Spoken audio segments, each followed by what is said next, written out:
Good morning. We are live from HarperCollins in New York City with the HarperCollins Library Team in their Tiki Hut and a bunch of amazing spring book recommendations. Could you introduce yourselves? Hi, I'm Virginia Stanley, Director of Library Marketing at HarperCollins. Hi, Chris Connolly, Library Marketing Associate at HarperCollins. Hi, Lainey Mays, Marketing Assistant at HarperCollins. So thanks everyone for coming to this episode today. You know, we are doing these monthly Facebook Lives, and they are we're merging them, incorporating them into what was our monthly video series called Under the Radar, Over the Moon. Can you see that? Nice. So that was a monthly video series that we did where we talked about new and mid-list books, which we will be doing here in addition to books that are, you know, on everybody's radar. So we're melding, but we're melding in the Tiki Hut. So every time we think that we have a book that's under the radar but over the moon, we're going to hold up our fancy sign. Oh, wait, hold on. With our sound machine. It's clapping, but it That doesn't is? That's sound clapping. like clapping. It sounds like something flushing. That sounds like a toilet bowl Sorry. flusher. We got the sound machines going from Bed Bath & Beyond. Okay.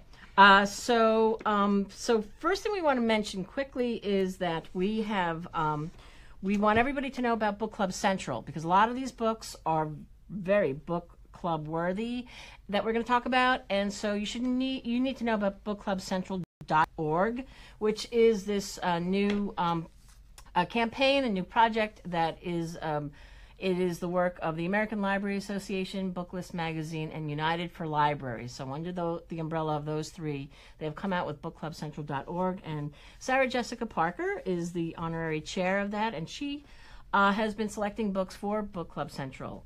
So you should go to bookclubcentral.org, where you'll see lots of information about lots of our books. The very first book that she picked was fortunately one of ours, and that was No One Is Coming to Save Us by Stephanie Powell Watts, which is a beautiful story, and we've told you about this book before. This is the paperback version, and it's absolutely beautiful. Where's the other one? Oh, here it is. And this is a collection of stories that she's just done called We Are Taking Only What We Need, and we've actually talked to you about this one too. So they're beautiful, and we love Sarah Jessica Parker for picking this fabulous book. Also, the artwork is by Amy Sherald, who was the woman who did the portrait of Michelle Obama. So we're really proud of these books, and we're really loving Book Club Central. So do yourselves a favor and go to bookclubcentral.org. Now, you want to talk about some books? Well, I don't know. I'm a little thirsty. Pop it, baby. Mm-hmm. Hey-oh. I'd like to thank my friend Ellen, who at 5:30 in the morning came over to my apartment and gave us his bottle of hooch. Thank you, Ellen. I won't pour myself first as much as I want to. Here we go. All right. And we have a ton of viewers tuning in. We have folks tuning in from Florida, Alabama, Athens, Venice, Italy, Colorado Springs, London, New Jersey, Ohio, Fairfield, Connecticut. Hello. And just a reminder, if this is your first time watching one of these videos, everyone who comments is eligible to win some of the books discussed, including a special swag bag of Beatriz Williams swag. Do you have that to show the viewers, perhaps? I don't believe we do. Well, it will be a surprise. It's a surprise. Yes. A very special surprise. So what are the first books we must talk about? Yes, of course. So first of all, here's to you for listening. Thank you so much for chiming in, for tuning in, to you guys. Here we go. Let's talk about some books and lovely year. Nice. Thanks, Ellen. Thank you, Ellen, for bringing the champagne to my apartment in Astoria at 5 o'clock in the morning. And later we're going to have in a little while actually, we're going to have a guest appearance by none other than the lovely, beautiful Beatriz Williams. So she's going to talk to us about her book. So we're very excited about that. Yay! Now we'll talk about books. Want to talk about books? You go talk about books. All right. Can I talk about Willie Vlotton for just a hot second? If that's a heart, that's Willie Vlotton. I'm going to just keep chatting y'all's Are you ears a off about this fan book. of him? Yeah, I'm kind of a fan, a little bit of a fan. I'm lying. I'm not gonna say obsessed. That's creepy. I really, really like Willie Vlotton though. So he has actually a film adaptation of his book Lean on Pete coming out this year. So you might have heard of that. He also wrote The Motel Life. Here's the movie tie-in edition of Lean on Pete. He wrote The Free. One book that I don't have is Northline, and you know why I don't have it? Well, I left it in my buddy's car when I was in the middle of it, and then he texted me the next day. He's like, is this your book? And I said, yeah, it is, and I'd really like it back. But he had started it, and he fell in love with it. He's like, wow, this is a good... I'm trying to censor myself. He used a few words, but he's like, this is a good book. And he wanted to know about the soundtrack because Willie occasionally will do book soundtracks. He was a member of this band, Richmond Fontaine.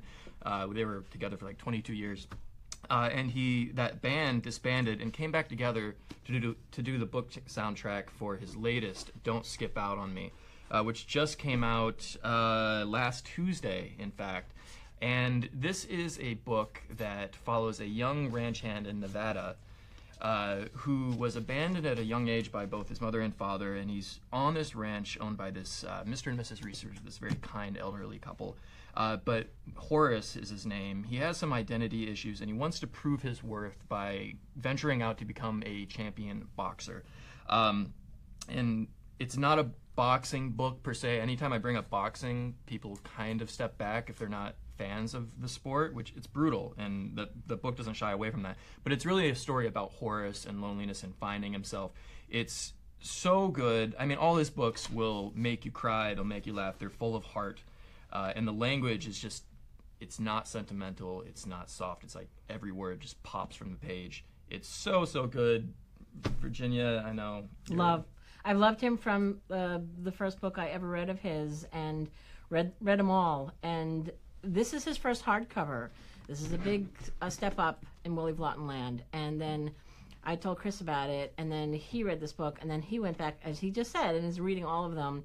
But you have to hear the soundtrack that goes with this movie. This book. It feels like a movie. Isn't that weird? I said that. It's so good.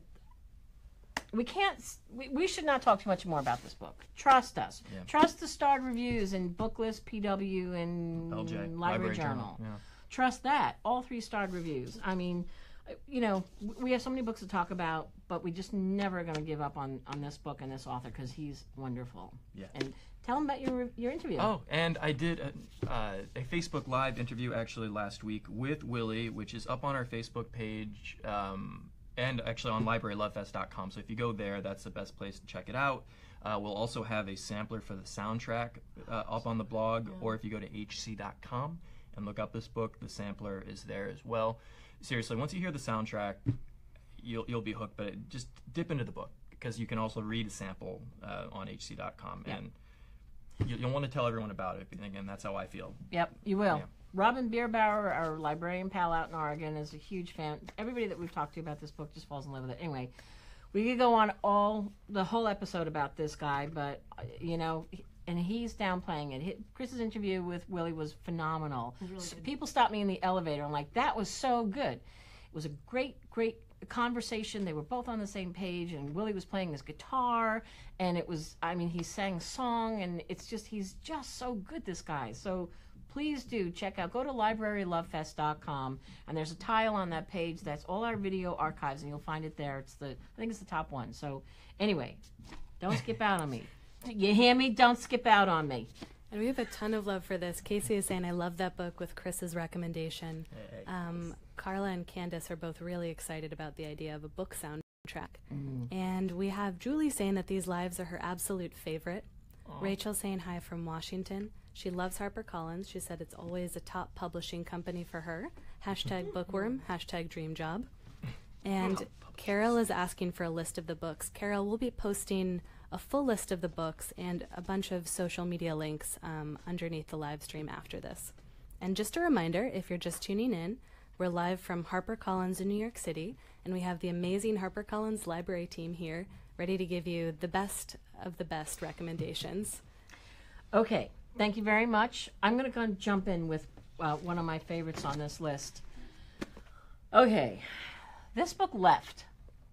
This book, left, italicized. The book didn't leave. The book is called Left. It's a love story. It's by Mary Hogan, and I'm in love with this book. I'm in love with this book. Okay. What's happening? We have a backlist. Backlist. Yes, two sisters. Oh, That would've don't been be bad. knocking over the hooch. Okay. So amazing, this book. Can't stop thinking about it.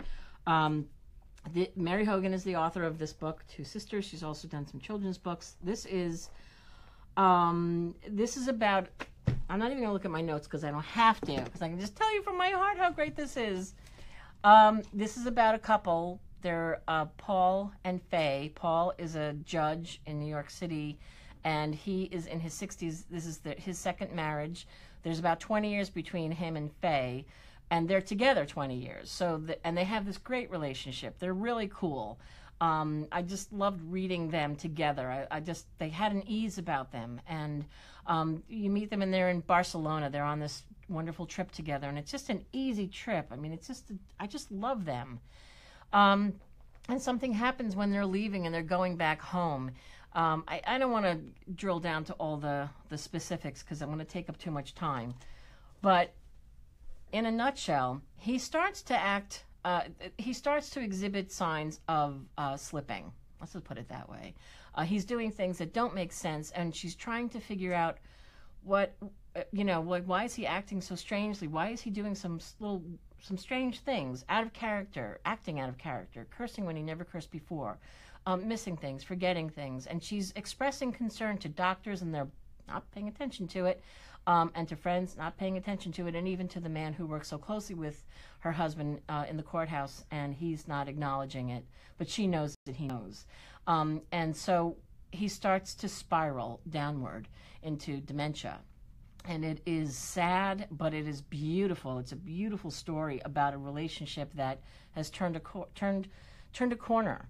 And it's about their commitment to each other. And it's also about her, the way that she is going to survive this, and how she is going to live with this and cope with this. And the way she sort of copes with this, which sounds funny in a weird way, but I get it, is that she retreats into this sort of fantasy world where she, like on her days where she's like walking their dogs, she goes to this beautiful, it's in the Upper West Side of Manhattan, and she sees this beautiful home, this building, and she sort of creates this fantasy life in her head where she lives there, and she sets her sights on like this doctor there, and it's not happening, she's not acting on it, it's her way of sort of, I think, surviving this monstrous thing that's happening to her that she didn't see coming. And she always ends those chapters, they're just vignettes almost, with like, with this very tender sort of like, but she's doing this because of the loneliness that she is feeling because of this detachment from her husband, because he's not really there as he once was. That's what the book is about. I cannot recommend this highly enough. It is beautiful. There are moments when it's funny. It's a very relatable character with really kind of like I don't know, just these cast off lines that she says that make me laugh and make her real. And I loved it. And that's all I'm going to say about it. Just, you have to read this. Left. She is left, and it's beautiful. Linda's saying June is a long time to wait for Left. Oh, well, we have galleys. Yeah. And Sherry is saying that anything this team recommends is excellent. Thank you for introducing me to Thank these you. books. We actually do have a question from Patricia, wondering if you have any horror book recommendations. Ooh, I do. I Go. don't have it on me, but Paul Tremblay has a new book right coming. Oh, snap! It's holding there. up the. Oh. Yeah, It's holding up the tiki hut. it's kind of like I'll do it. okay. Let's just be a little tilted. All right, yeah. Cabin at the End of the World by Paul Tremblay. He wrote Head Full of Ghosts and I think Disappearance at Devil's Rock. I first came across him from Head Full of Ghosts, which I highly, highly recommend. It won a Bram Stoker Award. He is so, so good, and this is kind of like as you might have guessed, it has to do with the end of the world, or does it? Mm-hmm. It follows two men, husbands, who have an adopted child, and they travel off to this remote cabin on this lake, just at the edge or end of the world. And they are basically taken prisoner by this strange group of people who come to their cabin and claim that one of the three, either of the husbands or the daughter, have to sacrifice themselves to prevent the end of the world. And you don't know what's real or what's not. You see a good portion of this book through the eyes of the adopted daughter. And if any of you out there have read A Head Full of Ghosts, you know Paul Tremblay can really write great narratives through the eyes of children. He just nails that voice and kind of the terror and just interesting viewpoint when you don't fully know what's going on. And you really don't until the end of this book. You know, what's real? Do they really have to sacrifice one of themselves? It's terrifying, and his backlist is amazing as well. So, good question, fortuitous showing up of this book. So yeah, and this goes on sale in June. So again, bit of a wait, but just go read his backlist, and you will be very, very happy. Yeah, actually, I have another horror one. What? That I was going to talk about anyway. But Karen Slaughter, who is a big horror. Not like, you know, psychological. Psychological thriller. Yeah. Here's some of her other books. But her newest one called Pieces of Her, which I don't have a cover yet, but I have a picture of Karen. She's the coolest. Yeah, She's a Georgia peach. You never think she could write some scary books. Yeah, she looks like very pixie-ish. She does. Yeah.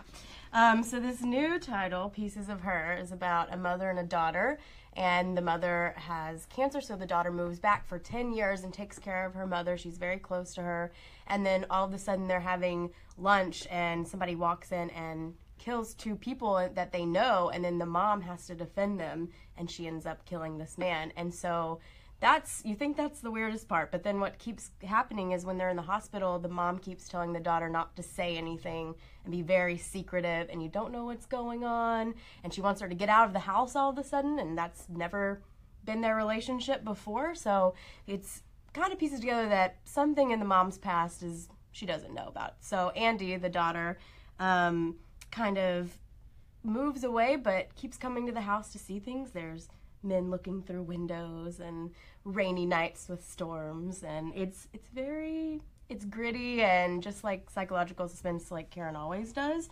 But actually the editor told me if you've never read her or haven't read her in a while, this is the book to read. It's gonna be amazing. So that is another one for you. When's that coming again, Lainey? In July. July. So plenty of backlists to get yourself started with. Karen Slaughter's been writing books for a long time, and she's scary, and we can't wait for the next one. Actually, one more thing. So they're doing a behind the book, like how this was published, and it's going to be on her social media, so we'll post it later, but it's author Karen Slaughter on Facebook and Slaughter Karen on Twitter. So you should look it up because they're going to talk more about it. And we have so much love from everyone watching about Karen Slaughter. Yeah. We also have a question from Vesna asking about historical fiction recommendations. I have one of them. Well, Lainey Maney, it's your day, girl. And actually, I'm really excited about this book. It's a debut novel. It's, I think it was published in Australia, so it's kind of big internationally, but here it's really exciting. I love this book.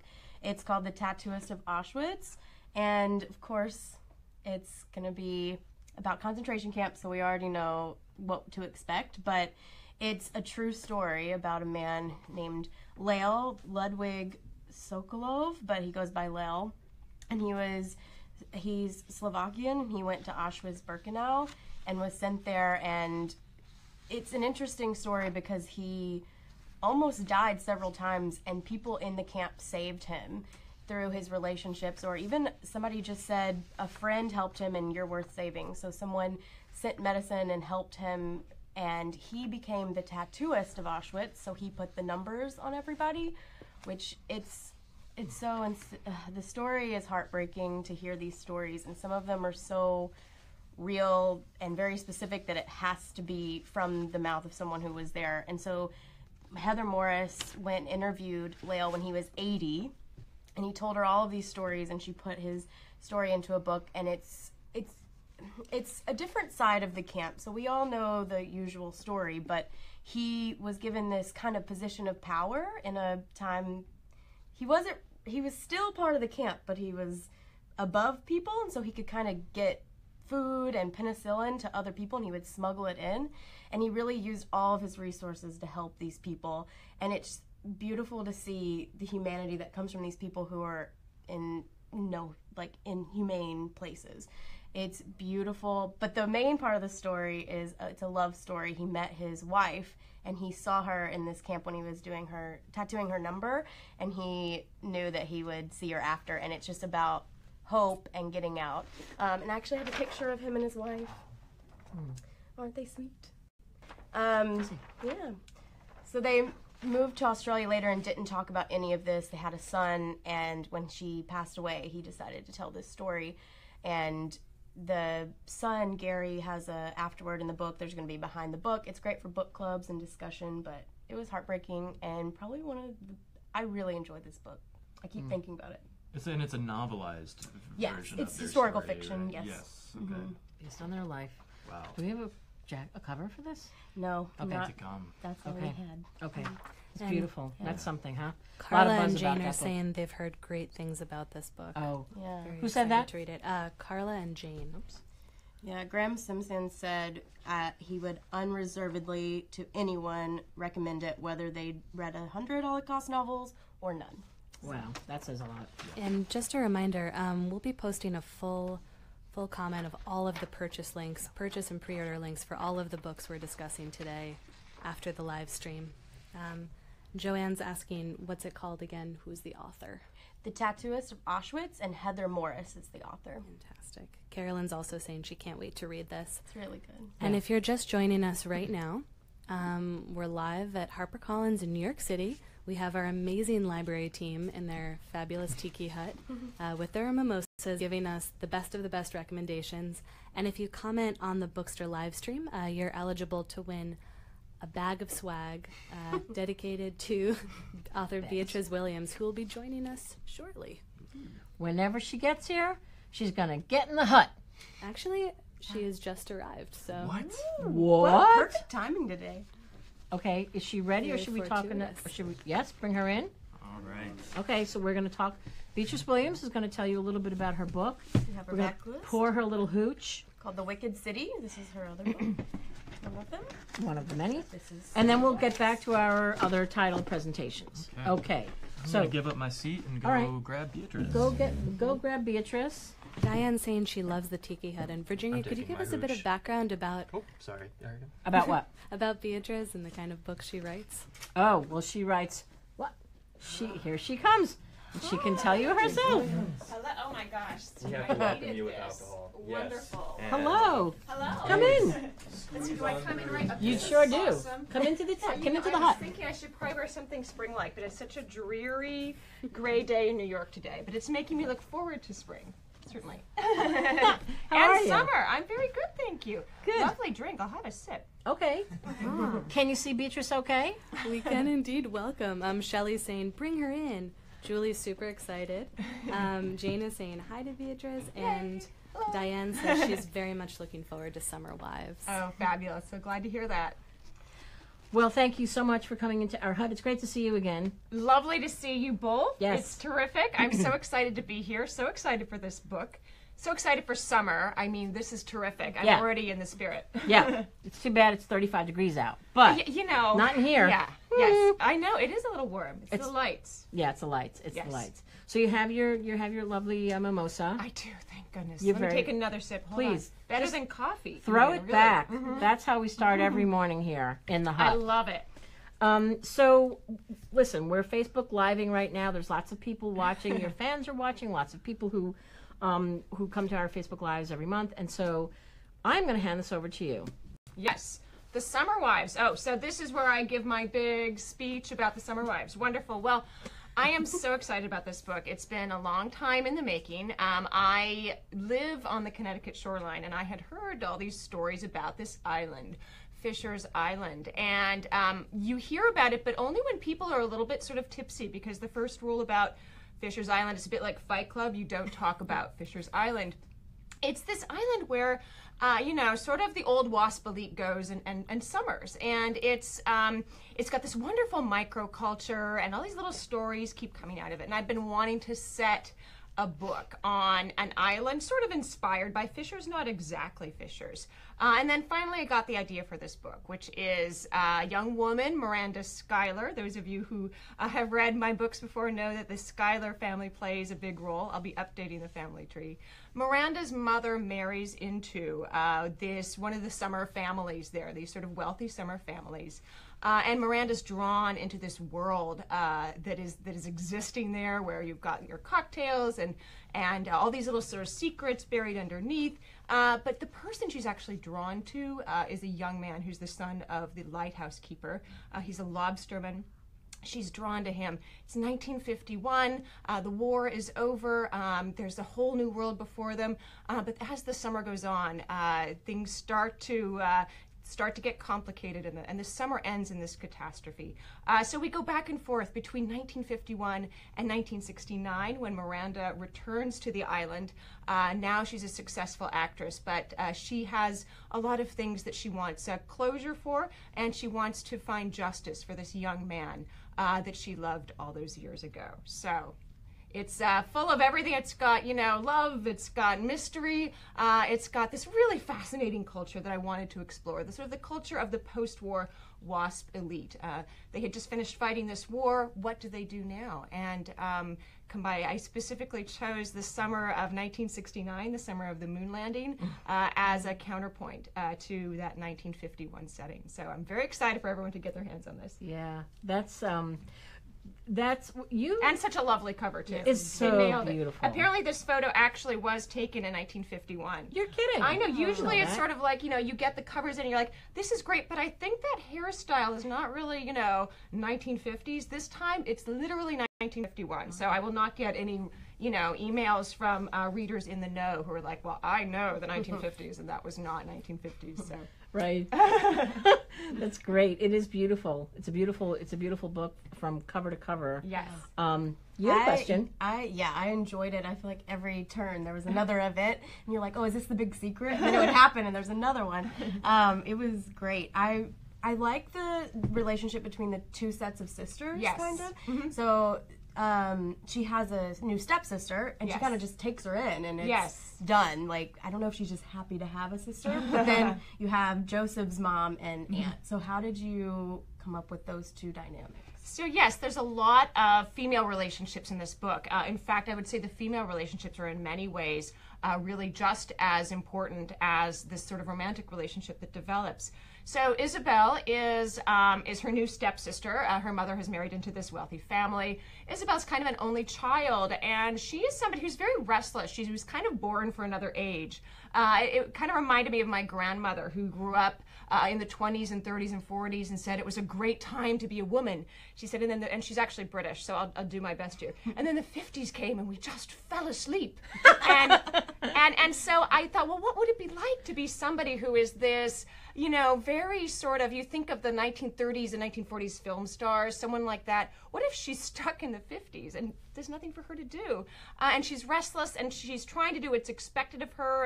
And of course, she's sort of addicted to this whole wealth, and privilege that she was born to. But on the other hand, she really wants to break free. So she's this very complicated character, and she does befriend Miranda. She sees Miranda as somebody who might understand her, who's from the outside. And so she kind of takes her in. But of course, Isabel's got her own secrets as well. And that is really what starts them on this very destructive spiral that ends the summer in this terrible event. The outsider coming in, because she really doesn't fit Yes. between, in any world. Well, she doesn't. She kind of sees it a different way. The main theme of the book, and sort of, I do have this sort of larger theme with all my books, which is the transformation of our culture, our society and culture during this first half of the 20th century and all the change that went on. And really, it's like a whiplash. If you look at the 1950s, it's really a reaction to the profound change that's going on in the earlier decades, right after the First World War. So all of a sudden, they're like, oh, let's backtrack a little bit. Maybe this was all a little bit too crazy and fast. And so the 1950s are this period where they're trying to recapture, what was once there, that sense of stability. So you have this island, and that's really the theme of the book. She's deliberately named Miranda because I was thinking of The Tempest and the island there. And so there's this notion of islands and people putting up walls around themselves so it doesn't have to change, but change does come. Outsiders do come. So you've got this theme of islands and exile and what happens when people are part of something but not part of it. There's two sets of people on the island. Number one is the summer families who come there and they're wealthy and privileged and they come just for the summer. But then you have the year-rounders. And certainly in the 1950s, there was a fishing fleet, much more strong, sort of vibrant fishing fleet in the 1950s. And these are the year-rounders, and they're mostly made up of Portuguese immigrants, Italian immigrants. The culture is very different. The Catholic Church is open year-round. The Episcopal Church is just open during the summer. So. Exactly. So you have these two sets of people that live together, but there's a certain uneasiness because that there's this sort of gulf that separates them. So it's they belong to each other. There's this loyalty to the island, and yet they're really kind of two separate sets of people. You don't marry across this boundary. You certainly you have to kind of observe the rules here, the unspoken cultural rules, and that's what always fascinates me. Everything's simmering underneath the surface. God. Juicy. So chewy. Now there's a book club book. So much to talk about. A lot to talk about. There's a bit of Shakespeare in there as I'm sort of trying to draw these analogies. This whole notion of England as an island. Of course, Shakespeare's writing from England, and this notion of the water, the sea protecting you as sort of a moat as against less happier lands. You're trying to keep this island culture, but inevitably outside influences come in, and what happens if you don't change? You start to crack. You calcify and crack. So it's kind of all about that. And certainly, as we go into the brave new world, 1969 technology, the moon landing, these cracks are really starting to widen and deepen. Well, there's so much in this book, and we're so excited to have this on the list. I have to say, when you came to the American Library Association, I think we were in Boston. Yes. And people January in Boston, it was fabulous. Yeah. It's so glamorous. But when people came to get their books, their galley signed at the booth, everybody said the same thing. I read one of your books, I went back and I got them all. Yes. And it was funny because it's actually in the editor's letter. Yes. In the galley that Yes. I said, I can't believe that. That's so funny because that's exactly true. If you read one, you want to go back and read them all. And we saw that firsthand over and over and over again. So thank you so much for coming You're here so today. welcome. Thank you for having me. It's terrific to be here. I'm always, even on a rainy day in New York, I'm always happy to come in and certainly talk about summer and summer books. Yes. And the Beatrice Binge? Yes. Hashtag Beatrice Binge. These wonderful bloggers invented that term. Some book bloggers invented that term. And of course, the lovely marketing publicity people here at HarperCollins said, that's a great idea. That describes it perfectly. So I'm so grateful for everybody who's picked up one of my books and decided to binge on them all. I certainly hope to get a few new addicts. Yeah, you sure and, will. of course, like with all my books, there is a wonderful love story at the heart of all this. So certainly that tends to keep the pages turning. I love these two people. It was so much fun to write them. That's Binge-worthy. Exactly. I Binge-worthy. certainly hope so. Well, thank you so much. Thank you so much for having me. Do I get to keep my mimosa? You sure do. Thank girl. you. All right. Thank you Take so care. much. We'll see you again later. Yes. If you're thirsty, we have more champagne. Fabulous. Come back. I'll be back. Okay. Bye-bye. And we have so many folks tuning That in was with Beatrice love. Williams, who came to our tiki hut. That never happens. Jane is saying that she's such a nice person and author. Oh, she's so lovely. The Oh my only God. complaint we have from viewers is that their to be read list is too long now. Yeah, good. Merciless in that regard. Yeah. All right. Well, that was a treat. That was so cool. Yes. And it is so true about her coming to ALA, and just like that whole thing was very interesting, very cool to watch. She was so lovely. Okay, so next up, who's talking? I'll talk for a bit. Okay. Yeah? All right, so we have a new book by Patrick DeWitt coming out, French Exit, which is coming in August. So you'll know him. I think The Sisters Brothers, which was a New York Times bestseller. It was shortlisted for the Man Booker Prize. And it's actually in production now for a film. Let's see, and I'm trying to think who the production company is. Oh, okay. Listen to this list of people who are set to star in this: John C. Reilly, Joaquin Phoenix, Joaquin. Joaquin Phoenix, excuse me, and then Jake Gyllenhaal. Gyllenhaal. Dang it! I'm 1 for 3. 1 for 3. What is that? That's still passing, That's right? fabulous. Are you kidding me? 33%. In my So- high school, that would be an A for me. Go on. Well, so regardless, yeah, this is going to be a movie and a big deal of a movie. And then his last one was Under Major Domo. And this is kind of a departure for him in that his past books have been more male-centric and historical fiction. And this is a modern novel that has a really fascinating, we'll call her a protagonist. Her name is Frances Price. And this kind of explores family dynamics in kind of this elite, upper crust society. And Frances is a woman, she's a widow, she's a very possessive mother, she lives in the Upper East Side, in this kind of rarefied, society. But she's a bit of an outcast at this point too, because her late husband, who was this lawyer, kind of this cutthroat lawyer, who died under mysterious circumstances, kind of sent her crashing down to earth, and she's a bit ostracized from the rest of her community. And she also has some money problems. So she decides to basically book it. She's going to leave. She's going to bail along with her old cat, who she believes is actually her late husband, kind of personified, like he's within this cat. And then also her kind of her son, who is he's under arrested development. He's kind of childlike. Again, he's lived with everything, kind of spoon to mouth, and so he's having his own issues. But these three travel to Paris, France, to escape, and hijinks ensue. Again, Frances, when you hear about her, you think, oh, this isn't someone I want to follow along with. But she's so smart and sharp and does not hold anything back. And she's a joy to read. And I love Patrick DeWitt's writing. This is the first experience I've had with him. It kind of like Frances. It's very sharp and observant. And again, even though this is a departure from kind of subject matters he's explored in the past, he just completely nails it. And it is kind of a harsh look at certain aspects of, the 1%, if you want to call it that. But it also has heart, and it's not overly judgmental. It's just a great story, and Frances, again, is so fun to read. So for fans of, let's see, Tom Perrotta's Mrs. Fletcher or Maria Semple's Today Will Be Different, this is for you. Again, this is coming in, I'm sorry to torture y'all, this is coming in August, so a few short months. But, in the meantime, you have his backlist, The Sisters Brothers, starring Jake Gyllenhaal. And then Under Major Domo. Under Major Domo Minor. Minor. Oh, excuse me. Yeah. I cut myself off. Under Major Domo Minor. I apologize for that.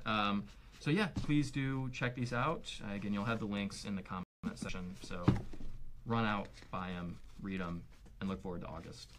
So we're trying to pick books that not only that we love and we're excited about, but also that do have some backlists, so that you can. There's something for you to read now, because we're trying to we want to satisfy readers who are looking for a book now, and librarians who are looking to buy books for their collection down the road. So that's so I'm glad that you mentioned those. I'm going to talk quickly because it's already 11:09. So I'm going to talk very quickly about this book, Whistle in the Dark, by Emma Healy. Emma Healy wrote. Her debut was Elizabeth is Missing, which was this amazing book that got all these crazy great reviews, starred reviews. Booklist gave it a starred review. It was a terrific psychological thriller. This is a little bit. This is different. This is not really a psychological thriller. It's a beautiful book. And the tagline to this book is, "How do you find someone who was lost when they've already been found?" What's that mean? So it's about this family, and it's this 15-year-old girl, Lena, who has gone missing. She went on a mother-daughter country trip, and she went missing for 4 days. They couldn't find her, and of course feared the worst, and then she was found, bloodied, bruised, a mess, and not talking, not saying what happened to her. She wouldn't discuss it. That's at the center of this book. What goes out from this is dynamics of the family, the husband and the wife, how they deal with it. So it's so realistic. It's just the relationship between the mother and the father is really good. They're kind of at each other because they're just kind of a wreck. Drill down deeper, and it's about mental illness, and it's about strange dynamics in the family. It's a perfect book club book. It's about mother-daughter relationships, but it's also about self-identity and how we see ourselves as a mother, as a daughter, as a sister, as a wife. So it's that's the framework of this book, and I just think it's a very brave book.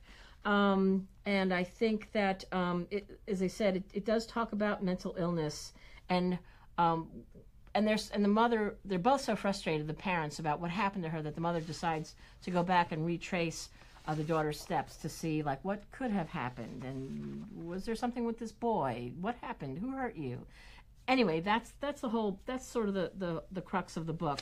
The author is young. She is a literary superstar in the UK. This is her, as I say, her sophomore book with us. We want to make her a bestseller because she's an amazing writer. She's so young, and yet she gets this mother's internal voice so well. She's really got that, and the teen, she gets them just really well. It's atmospheric, it's sharp.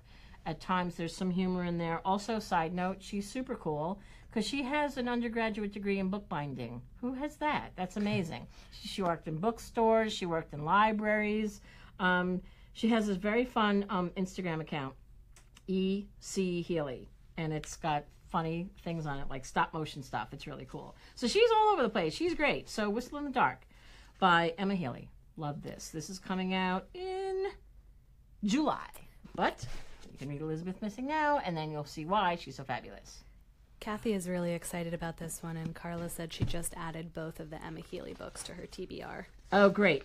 She is number one debut bestseller in the UK. So, and you loved it. Yes? Yeah, it's amazing. And the fact that she does stop motion too, just, I don't know. It's pretty cute. I love stop motion so Yeah, much. So yeah, it's cool.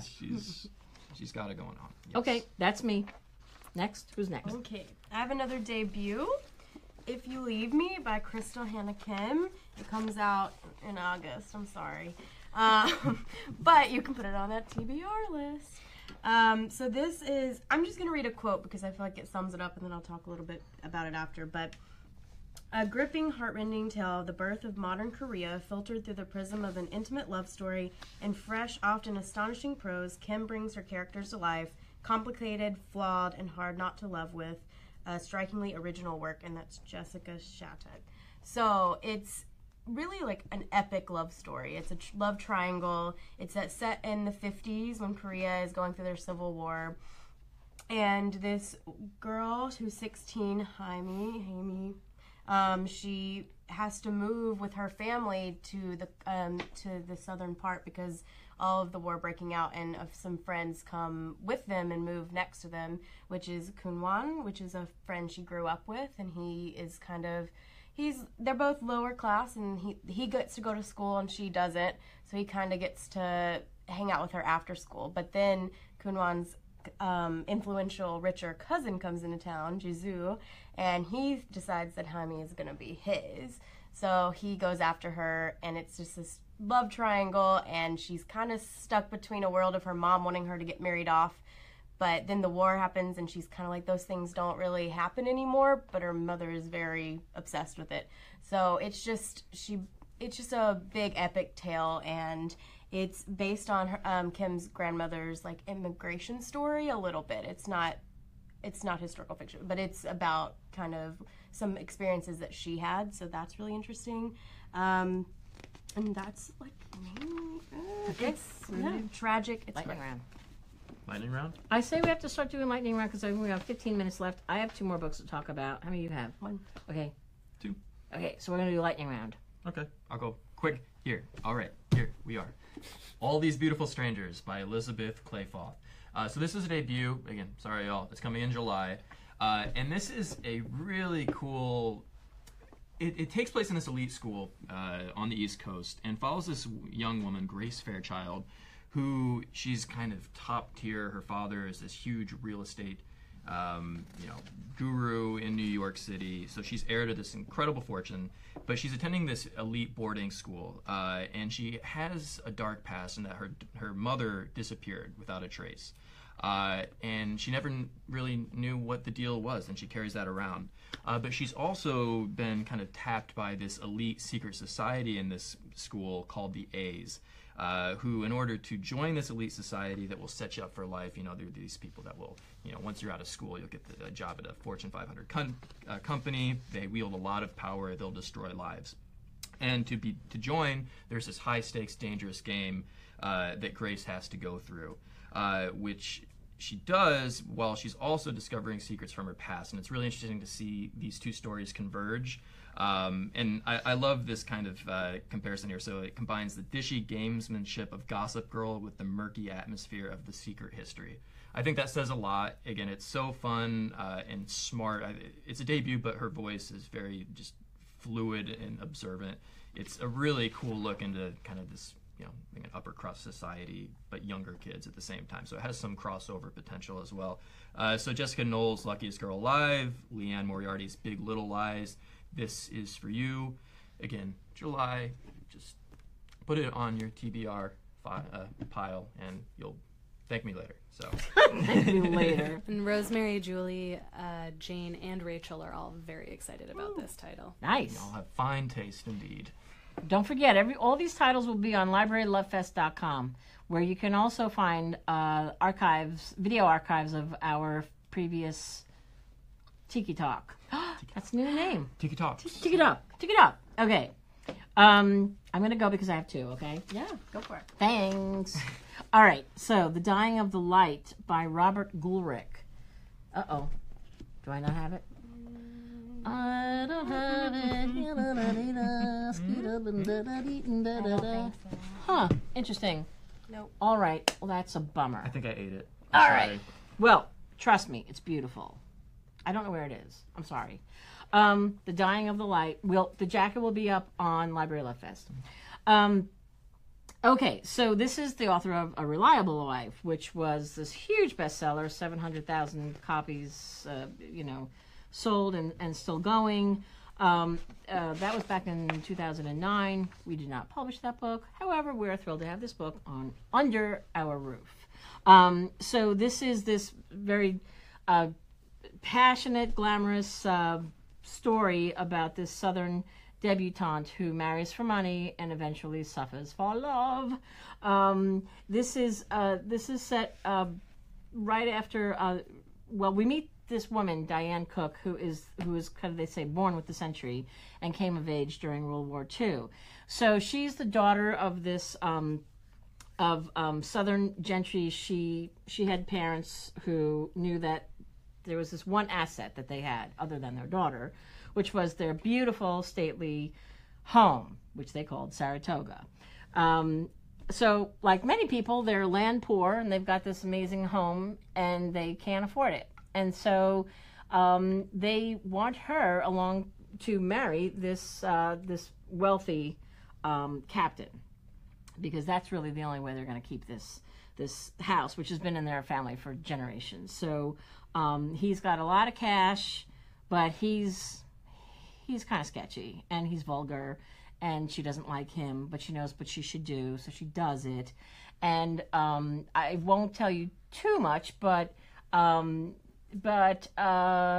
they have a son, and time moves forward, and the son comes back to the home years later with a roommate, and a college roommate, and scandal ensues. So they say it begins with a house and ends in ashes. That's the description of The Dying of the Light. This is eccentric characters, a lot of passion. It's also it's got romance. It's got America's favorite pastimes. It's got real estate. I mean, it's everything, and it's these wonderful characters. I think I have some.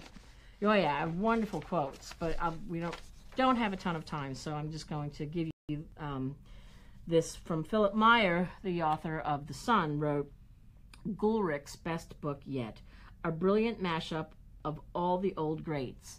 Faulkner and Fitzgerald and D.H. Lawrence, The Dying of the Light reads like Absalom meets The Great Gatsby meets Lady Chatterley's lover. So if that doesn't give you an idea of what's in this book, we're really excited to have him at HarperCollins. And I'm sorry we don't have the book here, but as I said, go to librarylovefest.com and you'll see the jacket, which is beautiful. Okay, so next. Okay. So the next one is not a debut, a big backlist, and it is Jill Chavez, which at Midwinter I heard so many people come up and they were so excited about her. They read everything. She has a really strong reading community. So this is the backlist, and this is the new one called Rainy Day Friends. And I have to say, this character has the best name of all time. Is it? Lainey. Of course. So it's weird reading your own name when you don't hear it a lot. But so Lainey is recently widowed. She is kind of looking for a new start, and she goes to this winery called I missay it every time. Capriotti Winery, and it's a big Italian family, and they all have owned it for generations, and they all work there, and so they kind of accept her in. She doesn't have any family of her own after her husband dies, and so, but you kind of find out that there was something she's kind of running from, which is her husband, it was a serial marrier, is I think how she says it. So he has several wives that were in secret, and somebody comes on to the winery staff after her, and she thinks that that might have something to do with their past. So it's really great. It's about like creating family and loss and kind of like rebuilding trust after all these years. The Chavez always has like quirky characters, and it's just a fun read. And Susan Mallory quoted, "She's my go-to read for humor and heart." And that one comes out in June. It's a little quicker. I love Jill Chavez. She's fabulous. She's really popular in libraries. She's been to library conferences, and she's just wonderful. So We publish all her stuff in library hardcover editions as well, so... that'll tell you something. So Jill Chavez for the win. You go. Me? Okay. All right. So another debut for y'all that you'll just have to wait a tidbit for. This is coming in August. It's Sweet Little Lies by Kaz Freer. So this is a debut police procedural set in London and follows this young woman, Kaz Kinsella, who is a detective now with the London police force. And believe it or not, she has some secrets in her past. And in this case, she essentially grew up convinced that her father, who's this kind of smooth-talking bar owner who always was involved in petty crimes, you know, he was a low-level criminal, but she grows up convinced that her father was responsible for the disappearance of this older girl when she was, when Kat was a child. And it's interesting because she takes on this case of this murder of this seemingly boring, innocuous woman who actually might have ties back to her childhood, her father, and this mysterious disappearance of this girl. And it's really this dynamic between Kat and her father. You know, it's kind of, again, seeing something as a child and being convinced it's fact, but is it? And kind of, you know, the faulty reality that you can create for yourself. But it also has those police procedural elements that are super satisfying. I love this quote by Alifair Burke. Sweet Little Lies is a tremendous debut. Kaz Freer delivers on a compelling premise with taut prose, snappy dialogue, and a fresh, confident voice. Highly recommended. It is. It's so, and she does write with such confidence, and Kat is spunky and smart, but of course flawed. So it's a joy to kind of go through this mystery of what happened to this woman in modern day, and again how it relates to the past. So if you like Jane Harper's The Dry, Tana French's The Trespasser, pick this up. You will not regret it. This was actually a book we talked about in our little internal sales book club here at HarperCollins. Everyone was totally in love with it. I think you will be too. So that's coming in August. Sweet Little Lies. Tell me lies, tell me sweet little lies. Thank you. So is that your last book? That's it. Okay, I have one last book and then we're done. So we're keeping within our time frame, which is a miracle. This is A Noise Downstairs by Linwood Barkley. So this is coming out in July, but it's worth the wait. This opens up with this college professor who is he's driving down the road and he sees this person doing something that they shouldn't be doing. What they're doing is dumping a couple of dead bodies, into a dumpster. And when he happens upon this, he doesn't immediately realize that there's something. He thinks he's helping. He ends up getting injured by this person, and badly. And he ends up with. He's really screwed up from this encounter. He almost dies, and he has PTSD, and he's depressed, and he's having a lot of problems at work. And he's just not himself anymore. His wife says, okay, listen, why don't you, she gets him this old Underwood typewriter. And she says, why don't you write the novel that you always said you were going to write? Maybe this will help you. And so that's what he does. But at night, he starts to hear noises downstairs. He thinks it's the typewriter. He thinks there's something up with this typewriter. And she doesn't hear it. And so she thinks he's kind of going off the rails. That's kind of what the story is about. That's how it starts. He thinks that that murder a year ago is somehow related to this typewriter, because he discovered that the killer had made his victims type apologies to him before he ended their lives. So he thinks, how could this the killer's been put away? How could this be? Should he return this thing? What's the connection? He's going to find out. That's what this book is about. The noise downstairs. Isn't that creepy? There's such a... Can you find a creepy sound on there for me? This face looks creepy. Play that. Now that's funny. That's funny, but it's kind of creepy at the same time. And Sherry's wondering how she's supposed to get any work done after Tiki Talk. Tiki She said Talk. all she wants to do is read. #reading not working. I love that. I love that. I love Tiki Talk, too. And Jane is saying she loves the group. Thank you for all your info and adding to her to-read list and also emptying her wallet. You're welcome. Thank you for emptying it. I just want to read one quote, and then I'll stop, because it's about this book, and it's by A.J. Finn. You may have heard of him. He wrote... What was that book? I think it was called The Women in the Window. The Woman in the Window by A.J. Finn, which is an amazing book. Yeah. If you don't know about this book, you haven't been listening to us. Anyway, A.J. Finn says, Linwood Barclay's novels, as intelligent as Michael Connelly's, as compelling as Harlan Coben's, never fail to astonish. A Noise Downstairs, his best work yet, is a cobra of a story, smooth, slippery, unnerving, and likely to strike you when you least expect it. I devoured this book. Isn't that a crazy great quote? A cobra of a story, smooth, slippery, and unnerving. Yeah. I love that quote. I love that quote almost as much as the book. Anyway, please do yourself a favor. Read Linwood Barclay. He's got a huge backlist, so check him out. And I think that we have gotten through all of our books and guest celebrity Beatriz, I was going to say Beatriz Arthur. Beatriz Williams, how much fun is that? Thank you so much, you guys, for chiming in, for turning in, for listening. Do you have anything you want to add? We love you. What do you want to say? I second that. I third it. We love you. From the Library Love Fest team. Lainey's glasses fell apart. That's what you get for the dollar store. Bye.